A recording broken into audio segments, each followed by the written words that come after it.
So last year I experimented using watercolour paint and cling film, and also watercolour paint and salt.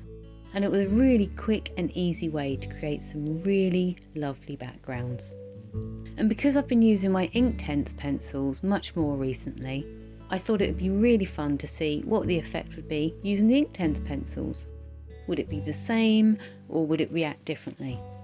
So this video is in 2 parts with a conclusion, so if you need to, please do check the video description and use the chapters to view whichever part you prefer.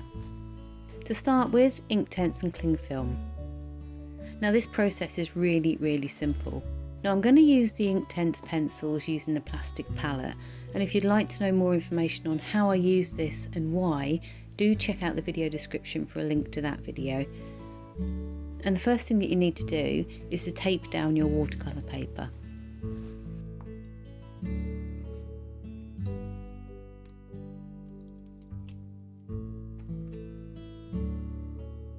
And then I'm adding my chosen colours to the palette.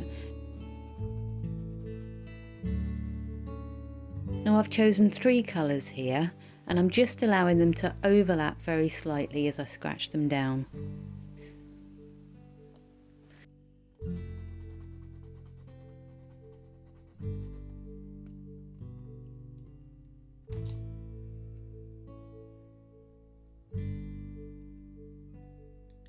So I initially wet down the watercolour paper before I watered down the pigment on the palette.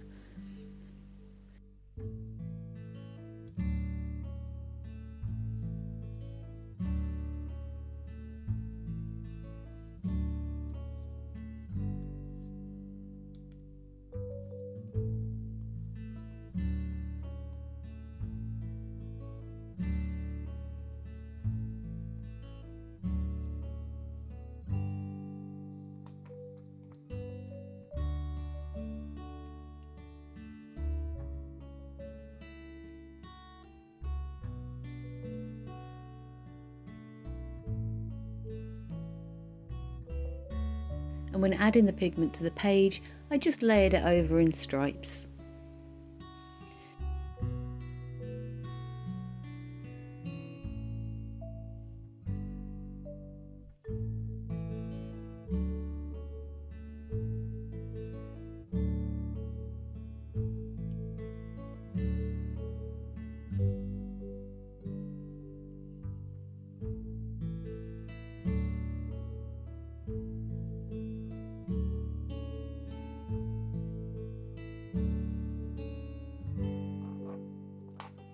Then I tore off a section of the cling film to cover the paper. I laid it down on top of my watercolour paper .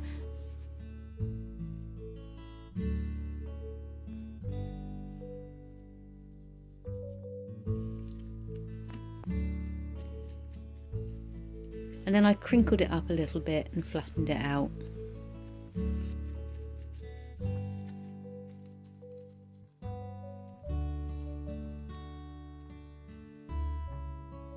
On the second sheet here, this time I'm going to add the colour a little bit more randomly.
Again, just tearing off a piece of cling film, laying it down, crinkling it up,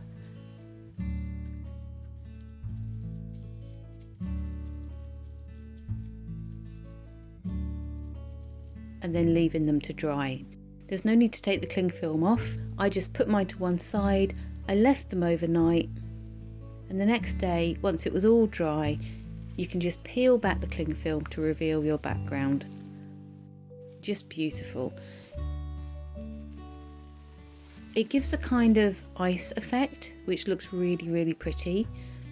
And you can either use these to cut up and put in your art journal, or you can draw over the top and just have them as pretty backgrounds.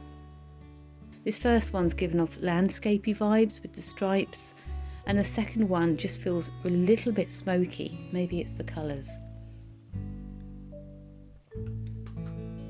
So the next experiment is Inktense and Salt. Now the prep for this is exactly the same as it is for the cling film experiment.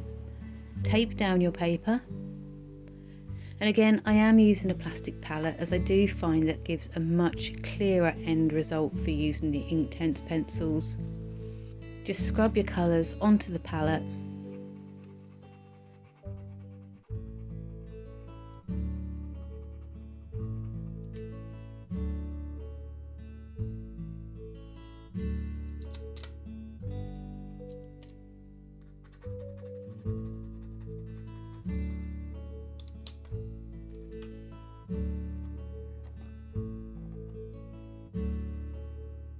Add some water to the paper.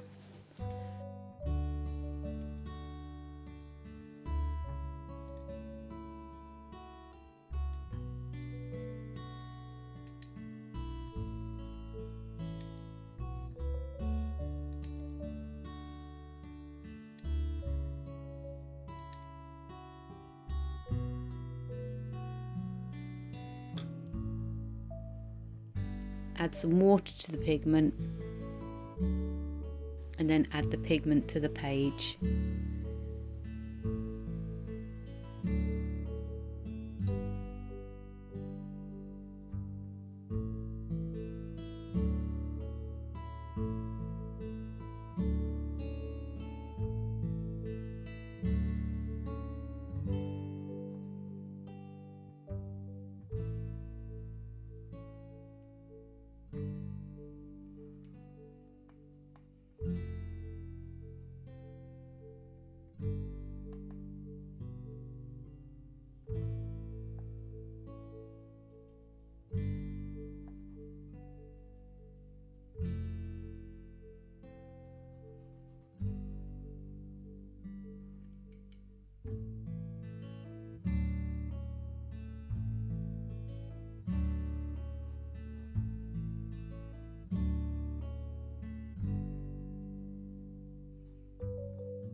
Once you're happy with the coverage, liberally apply some sea salt all over the page. Now I'm using Malden sea salt here.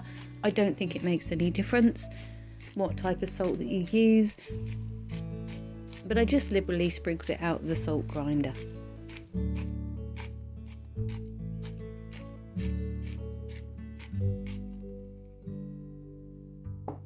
And again, I left it and set it aside to dry. Once it is dry, you have to use your hands or a paintbrush to rub off all of the excess salt, because you get little raised sections on the paper. I do usually prefer to do this outside, so the salt just scatters around rather than on my desk and the floor. What the salt does is it creates these little bursts of colour, which combined with a really soft, dreamy background makes it feel just that little bit interstellar.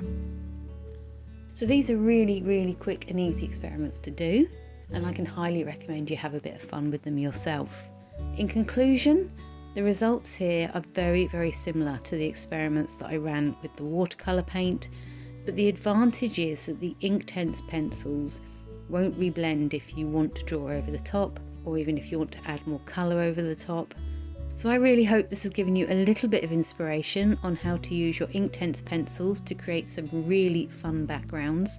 Do give me a thumbs up or leave me a comment to let me know that you dropped by, and I really hope to catch up with you again soon.